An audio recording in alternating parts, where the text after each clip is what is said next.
If your Christian life feels like you're jumping from problem to problem, praying one thing away and then another issue instantly replacing it, it's because you're trying to change circumstances without changing the deeper root of identity and belief.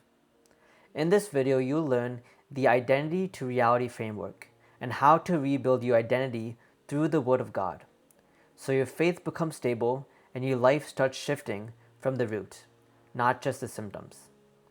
Knowing your identity in Christ is a crucial part of living a victorious Christian life.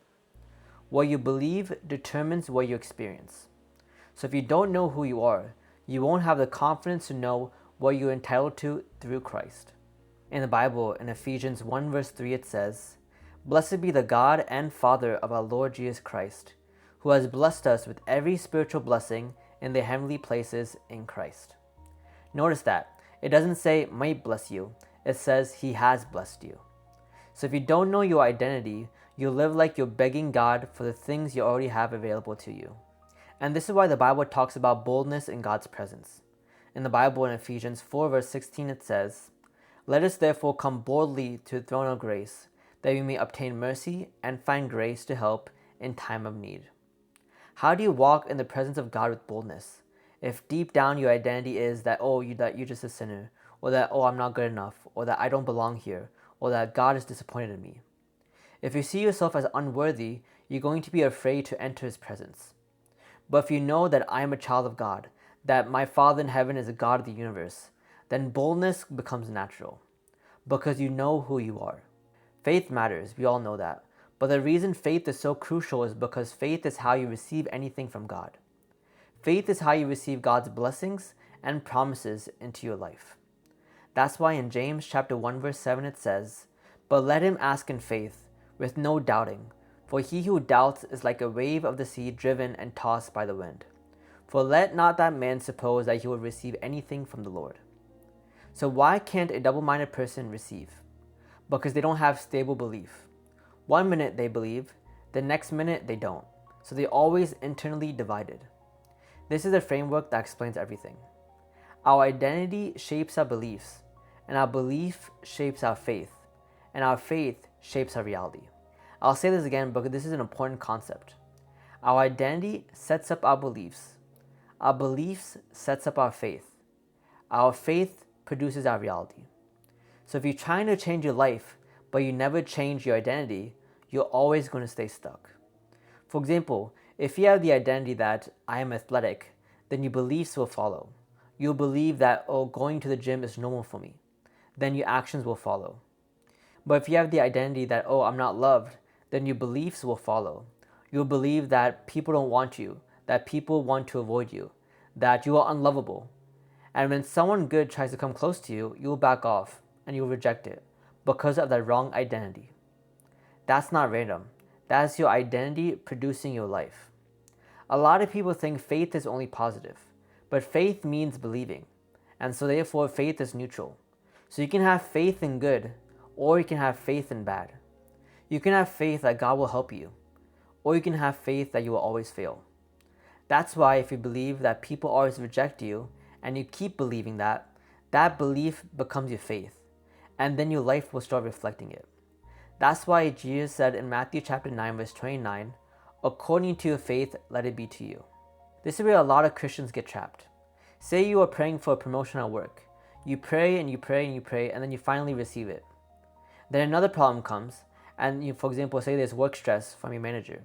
You pray and pray and pray, and then that gets resolved. Then another problem comes in your life. Say that you're unable to pay for a big expense coming up. You pray and pray and pray, and then it gets resolved. And you start thinking, is the Christian life just jumping from problem to problem forever? Here's what's really happening. A lot of believers only pray at the faith level, the surface level. They pray for the outward circumstances to change, but they never change the deeper layers of their identity and beliefs. So the fruit of the problem keeps going back because the root has never changed. Life is like an onion. You can peel one layer of problems off, but if your belief system underneath is still wrong, another layer shows up. That's why someone can pray, "God, help me in my job," and something improves, but then a new issue appears. For example, a manager can stop bothering you, then a coworker starts gossiping about you. One fire goes out, then another one starts. If your work life is always full of stress, worry, and drama, there's usually a belief underneath it. For example, you may be thinking that, work is always supposed to be hard, or that work is always supposed to be stressful. This is how just jobs are. And when you believe so like that, no wonder your work life is that kind of way. And where do beliefs like this come from? They usually come from our childhood. When you were a kid, you absorb everything. You're like a sponge. So if you grew up hearing that work is stressful, that enjoy childhood because adulthood is miserable, or that life gets harder from here, even if it was meant as a joke, it can become a belief within you. And then you grow up, you then enter the workforce, and your reality starts matching what you already believed. Not because you're cursed, but because belief is powerful.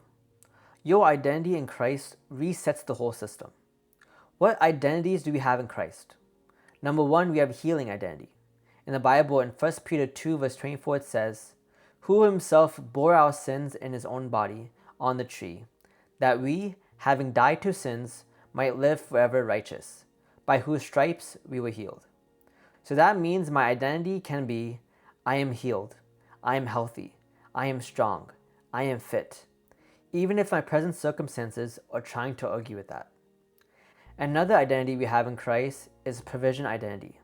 In the Bible, in 2 Corinthians 8 verse 9, it says, "For you know the grace of our Lord Jesus Christ, that though he was rich, yet for your sakes he became poor, so that through his poverty you may become rich." So my identity becomes, I am provided for. I am not a victim. I am not living under lack. I am a son, and my Father is rich. And this is why the Word of God is so crucial, because the Word doesn't just give you information, it gives you identity. Think about a contract. A contract is a legal agreement between two parties. And inside contracts, you have something called entitlements, because you are legally entitled to receive something. When you know your identity in Christ, it's like you finally understand your kingdom entitlements. Not because you're arrogant or proud, but because you finally understand what Jesus paid for. This is a mindset shift that I think believers need. If you really know that you're a child of God, you should be offended when the devil causes problems in your life. Like, why is this even happening to me? My Father in heaven is the creator of the universe. That I am the child of the King. Problems shouldn't be attacking me. Problems should be afraid of me. We're not just random people. God gave man, and especially his children, dominion over the earth. In the Bible, in Revelations 1 verse 6, it says, "And has made us kings and priests to his God and Father. To him be glory and dominion forever and ever. Amen." In Genesis 1 verse 26, it says, "Then God said, Let us make man in our image, according to our likeness. Let them have dominion over the earth and every living thing." Yes, dominion includes the earth, animals, and creation, but dominion touches on circumstances as well. Work, business, family, marriage. Not that we control other people like robots, no, but we don't have to live powerless to our circumstances. The Word of God gives us identity statements that crush fear. In Deuteronomy chapter 28 verse 13, it says, "And the Lord will make you the head and not the tail. You shall be above only, not beneath, as you obey and stay aligned with his commandments." In Deuteronomy 28 verse 10, it says, "Then all the peoples of the earth shall see that you are called by the name of the Lord, and they shall be afraid of you." So when someone tries to dishonor you, discourage you, or belittle you, your identity answers back, "That's not who I am. I don't accept that. I walk in victory. I'm not living under shame." If you keep accepting toxic dishonor, you are training yourself into a false identity. But if you don't accept it, if you know who you are, those toxic people will leave your life because they know they cannot influence you. This is the part that most people don't get. When identity changes, everything downstream changes as well. Remember, our identity shapes our beliefs, and then our beliefs shape our faith, and then our faith shapes our reality. So if you correct your beliefs, such as if you believe that, when I enter a room, people are happy to see me, or that when I speak, people want to hear what I have to say, or that in meetings, I carry leadership, or in friendships, I'm honored and valued. And as those beliefs become stable, your life starts reflecting that. If this video is blessing you, subscribe to this channel. I'm going to keep making Christian videos like this that will help you build a strong identity in Christ and help you in your walk with God. So here's what I'm really saying. The Word of God is crucial because it tells you who you are. And when identity becomes clear, belief becomes strong. When belief becomes strong, faith becomes stable. And when faith becomes stable, reality starts shifting. So stop living problem to problem. Go to the root. Rebuild your identity in Christ. So here's a recap. Your identity in Christ is a root that shapes your beliefs, your faith, and your reality. That's why believers get stuck jumping from prayer point to prayer point, because they're targeting problems without changing their identity and belief. The Word of God renews identity, and once identity shifts, everything downstream shifts as well. Here's some practical steps.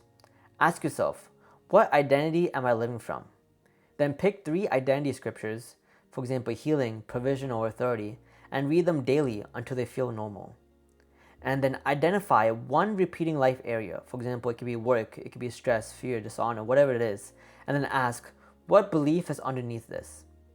And then replace that belief with a word-based identity. What does the Word of God say? And refuse to agree with your old identity this week. I hope you guys were blessed. And if you guys were blessed, subscribe to this channel. And I'll see you guys next time.